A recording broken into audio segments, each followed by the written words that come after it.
মুক্তিযুদ্ধে বিতর্কিত ভূমিকার জন্য আইন সংশোধন করে সংগঠন হিসেবে জামায়াতের বিচার করা হবে বলে জানিয়েছেন আইনমন্ত্রী আনিসুল হক। বঙ্গবন্ধু এবং 4 নেতাকে হত্যার নেপথ্যকারীদেরও আইনের আওতায় নিয়ে আসার কথা জানিয়েছেন আইনমন্ত্রী। মুরসালিন বাবলা জানাচ্ছেন। দ্বিতীয় মেয়াদে দায়িত্ব পাওয়ার পর সকালে আইন মন্ত্রণালয়ে লেজিসলেটিভ ও সংসদ বিষয়ক বিভাগের কর্মকর্তা কর্মচারীদের সঙ্গে আইনমন্ত্রীর মতবিনিময় সভা।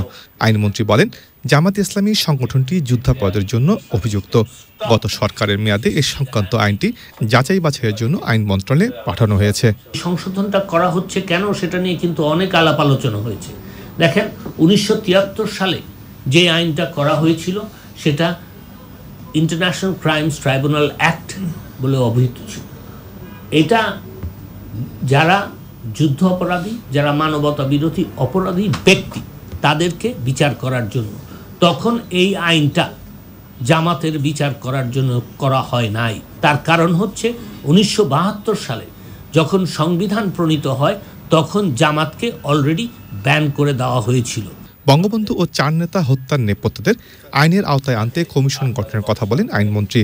বঙ্গবন্ধুর হত্যাকাণ্ডের নেপথ্যে ছিলেন, যারা জেল কিলিংয়ের নেপথ্যে ছিলেন, তাদেরকে আজকে চিহ্নিত করতে হবে।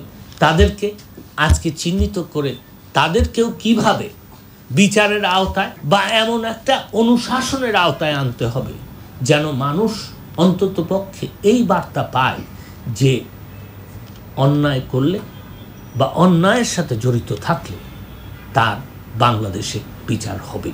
সাংবাদিকদের প্রশ্নের জবাবে আইনমন্ত্রী বলেন, সাংবাদিকদের হয়রানির জন্য ডিজিটাল সিকিউরিটি আইন করা হয়নি।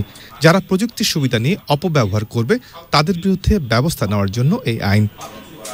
মুরসালিন বাবলা, চ্যানেল আই, ঢাকা।